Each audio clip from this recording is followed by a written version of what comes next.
Question number 3, किन दो निकटतम पूर्ण संख्याओं के बीच निम्नांकित संख्याएं स्थित हैं? इनमें से कौन सी पूर्ण संख्या दी हुई दशमलव संख्या के अधिक निकट है? तो देखिए पहला में है 1.083। तो यहां पे एक के बाद देखिए दशमलव के बाद शून्य है। दशमलव के जो पहला अंक है दायां तरफ वो शून्य है। अगर यहां पे 5 रहता या 5 से ज्यादा रहता, ये दशांश जहां पे है शून्य, तो ये 2 के अधिक नजदीक होता। ठीक है, या तो 5 रहता या 5 से ज्यादा। यहाँ पे दशांश पे दशमलव के दायां तरफ जो पहला अंक है उसको दशांश कहते हैं, उसके बाद शतांश, उसके बाद हजारवां। तो यहाँ पे दशांश से देखिए मतलब है, अगर यहाँ पे 5 रहता या 5 से ज्यादा रहता तो ये संख्या 2 के ज्यादा नजदीक होता, निकट होता। लेकिन यहाँ पे देखिए 5 से कम है यानी शून्य है, तो ये 1 के अधिक निकट है। तो हम लिखेंगे, पहले तो पूछ रहा है कि किन दो निकटतम पूर्ण संख्याओं के बीच ये संख्या स्थित है। तो देखिए 1 और 2 के बीच, क्योंकि 1.083 है तो हम पहले लिखेंगे 1 और 2 के बीच। ठीक है, उसके बाद लिखेंगे 1 के अधिक निकट है।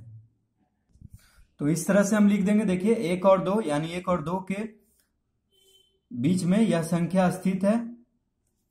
ठीक है, और यह संख्या 1 के अधिक निकट है। तो इस तरह से हम पहला लिख देंगे। दूसरा है देखिए 16.001। तो देखिए यहां पे यह संख्या किन दो संख्याओं के बीच, पूर्ण संख्याओं के बीच स्थित है। तो 16 और 17। ठीक है, देखिए 16.001 है तो 16 और 17 के बीच है। और कौन सी पूर्ण संख्या दी हुई दशमलव संख्या के अधिक निकट है? तो देखिए ये निकट किसके है, तो 16 दशमलव के बाद शून्य आ गया यहाँ भी।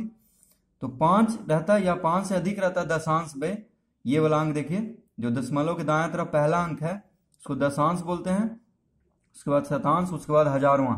तो दशांश अंक ये वाला दशमलव के दाएं तरफ वाला पहला अंक अगर 5 रहता या 5 से अधिक रहता तो ये संख्या 17 के नजदीक होता, 17 के अधिक निकट होता। लेकिन 5 से कम है, देखिए शून्य है, तो ये 16 के अधिक निकट है। तो हम लिख देंगे, देखिए तो इस तरह से लिख देंगे 16 और 17, यानी 16 और 17 के बीच में ये संख्या स्थित है और यह संख्या 16 के अधिक निकट है। अब देखिए तीसरा में है 0.98। तो यहाँ पे देखिए दशमलव के पहले कुछ नहीं है। ठीक है, तो हम शून्य दे सकते हैं। ठीक है, दशमलव के पहले 1 या 2 नहीं है तो क्या है, शून्य है। ठीक है, तो ये दशमलव के पहले हम इसीलिए शून्य लगाते हैं, तो 0.98 है यहाँ पे। तो ये संख्या देखिए कौन से पूर्ण संख्याओं के बीच स्थित है, तो 0 और 1 के बीच में यह स्थित है। ठीक है, अब देखिए दशमलव के बाद जो दशांश है 9 है, सबसे पहला दायां तरफ वाला अंक 9 है दशमलव के बाद। ठीक है, तो देखिए यहां पे 5 से अधिक है यानी ये संख्या 1 के अधिक निकट है, 0 से ज्यादा दूर है। ठीक है, तो हम लिखेंगे यह संख्या 1 के अधिक निकट है। और किसके बीच स्थित है, तो 0 और 1। तो हम यहाँ पे देखिए लिखते हैं 0 और 1, और लिखेंगे देखिए यह संख्या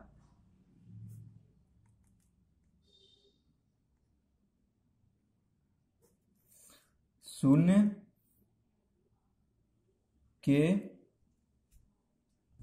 तो देखिए हम लिखेंगे 0 और 1 के बीच में यह स्थित है और यह संख्या 1 के अधिक निकट है। देखिए 0 के अधिक निकट नहीं है ये, क्योंकि 0 दशमलव यहाँ पे देखिए 9 है दशांश में, तो ये 1 के अधिक निकट है, तो इसीलिए 1 के अधिक निकट लिखेंगे हम। देखिए माफ कीजिएगा, यहाँ पे 0 हम लिख दिए थे, तो यह संख्या 1 के अधिक निकट है। अब देखिए 3.2। तो यहाँ पे देखिए 3.2 है यानी 3 और 4 के बीच में यह स्थित है, तो हम लिखेंगे 3 और 4 के बीच में यह संख्या स्थित है। और यह संख्या देखिए 3.2 है। यहाँ पे 5 से देखिए 5 रहता है या 5 से ज्यादा रहता तो 4 हो जाता, 4 के अधिक निकट। लेकिन 5 से कम है यानी 3 दशमलव कितना है, 2। ठीक है, दशमलव के जो पहला अंक है दशांश पे वो 2 है, यानी ये 3 के अधिक नजदीक है। तो हम लिखेंगे यह संख्या 3 के अधिक निकट है। तो इस तरह से हम देखिए क्वेश्चन नंबर तीसरा हल कर लेंगे। क्वेश्चन नंबर 4 देखिए, सुरेश के पास 375 रुपया है। उसने 230 रुपये की एक घड़ी और 15 रुपये 75 पैसे की एक पेन खरीदी। अब उसके पास कितने रुपए बचे? तो देखिए हम लिखेंगे सुरेश के पास बचे हुए रुपये बराबर कितना बचेगा। देखिए कह रहा है कि सुरेश के पास कुल रुपये कितना है, देखिए 375, ठीक है। और देखिए उसने 230 रुपये की एक घड़ी, तो 375 में से हम जो कितना 230 रुपया की एक घड़ी और 15 रुपये 75 पैसे की एक पेन खरीदी। तो 230 में हम 15 रुपये 75 पैसे को जोड़ देंगे। तो देखिए यहाँ पे पैसे लिखेंगे और इसको हम ब्रैकेट में कर देंगे, ठीक है। तो ये देखिए रुपया में है और ये भी रुपया में। तो 375 रुपया से माइनस हो जाएगा 230 रुपया प्लस 15 रुपये 75 पैसे, ठीक है। तो इसको देखिए हम कैसे हल करेंगे। पहले हम 375 रुपया को हम यहाँ पे लिख लेते हैं, माइनस करेंगे ये दोनों को देखिए जोड़ेंगे तो कितना हो जाएगा। देखिए 230 रुपया, यहाँ पे 15 रुपया, तो रुपया रुपया के साथ जुटेगा और पैसा यहाँ पे नहीं है तो समझ लीजिए जीरो पैसा है, शून्य पैसा है। तो यहाँ पे 75 और शून्य पैसा कितना हो गया, 75 पैसे, ठीक है। पैसे को हम इस तरह भी लिख सकते हैं, रुपया को इस तरह भी। तो देखिए 75 और यहाँ पे शून्य पैसा है, 230 रुपया सिर्फ है तो शून्य पैसा ही हुआ इसके साथ।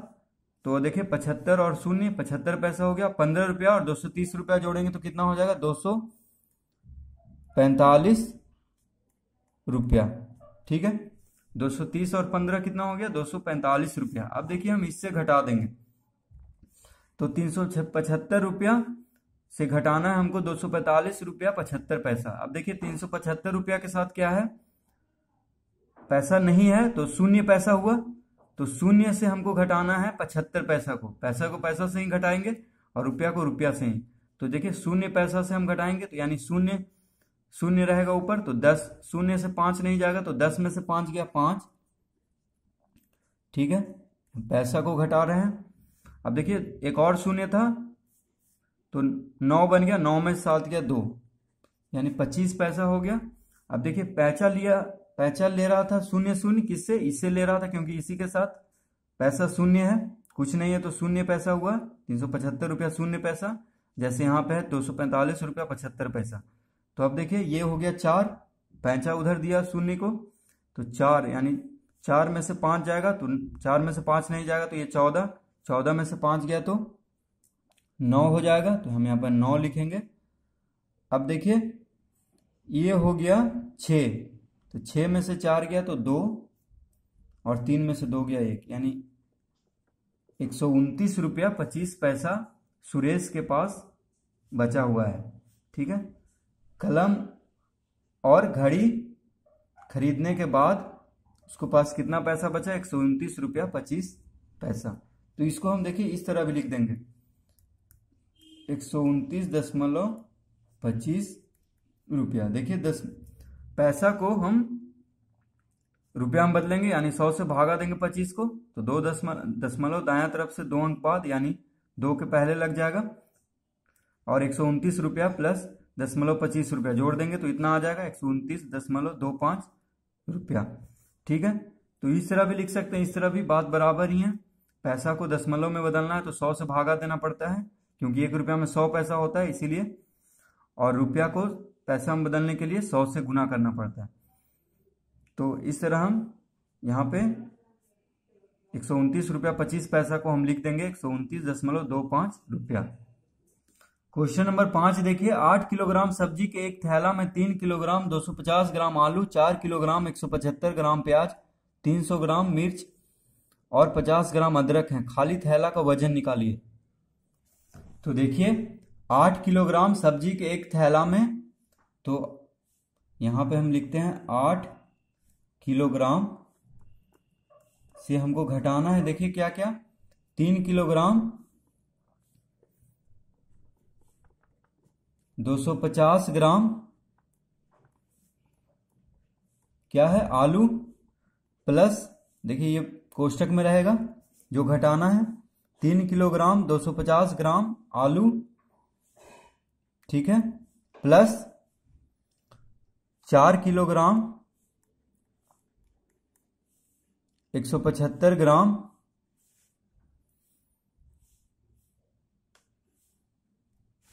देखिए यहां पे लिखते हैं हम 175 ग्राम, ठीक है।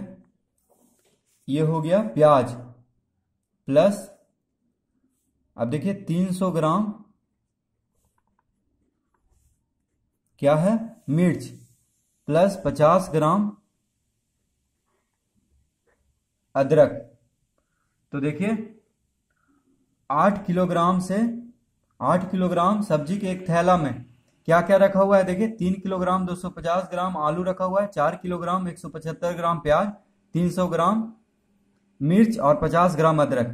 तो हमसे थैला, खाली थैला का वजन पूछ रहा है, ठीक है, यानी थैले के सहित वजन कितना है, 8 किलोग्राम, ठीक है। थैला का वजन के सहित 8 किलोग्राम है, उसमें इतना चीज रखा हुआ है, ठीक है।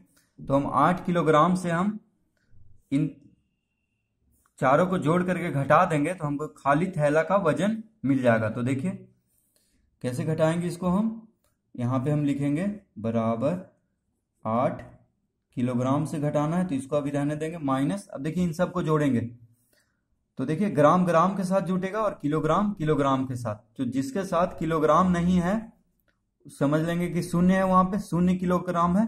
तो देखिए 0 किलोग्राम 300 ग्राम हुआ, यहाँ पे भी 0 किलोग्राम 50 ग्राम हुआ, ठीक है। तो अब देखिए पहले ग्राम जोड़ेंगे तो 0, यहाँ पे देखिए ग्राम पहले, क्योंकि दायां तरफ से जुड़ता है तो ग्राम पहले जुटेगा, तो 0 और 5 कितना हुआ, 5, और यहाँ 0 फिर 5 हुआ, और यहाँ पे देखिए 0 है। तो देखिए कितना हो गया, 0 5, देखिए दाएं तरफ वाला अंक जो भी ग्राम में है 0 5 5 हुआ, 5 और 0 5, यहां भी 0 है तो यहां पे 5 लिखेंगे हम, ठीक है। अब देखिए इधर ग्राम लिख देंगे। अब देखिए दायां तरफ से दूसरा अंक, ये दायां तरफ वाला पहला अंक हम जोड़ लिए हैं, अब ये वाला अंक देखिए 5 7 5 12, ठीक है, 12 और 0 0 होगा तो 12 5 17, ठीक है। ये वाला अंक देखिए तो यहाँ पे 7 लिखेंगे, हाथ में रहा 1, अब देखिए ये वाला अंक जोड़ेंगे तो हाथ में जो 1 रहा था तो 2 1 3 3 1 4 4 3 7, यहाँ पे देखिए कोई अंक नहीं है तो 0 है, यहाँ पे 7 लिखेंगे, यानी 775 ग्राम हो गया, ठीक है। अब देखिए किलोग्राम किलोग्राम से जुटेगा तो 3 किलोग्राम और 4 किलोग्राम कितना हो गया, 7, तो यहाँ पे हम लिखेंगे 7 किलोग्राम। तो देखिए 8 किलोग्राम से हमको घटाना है 7 किलोग्राम 775 ग्राम, यानी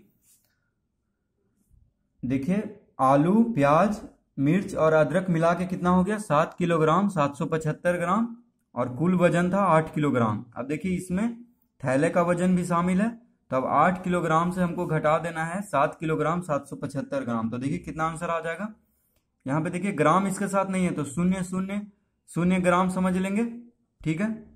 जितना यहाँ पे अंक है ग्राम में उतना 0 हम समझ लेंगे, यहाँ पे ग्राम है, ठीक है। अब देखिए 0 से ये घटेगा क्योंकि इससे ये घट रहा है, ये बड़ा है यहाँ पे, तो 10 0 से 5 नहीं घटेगा तो 10 में से 5 गया 5, ठीक है।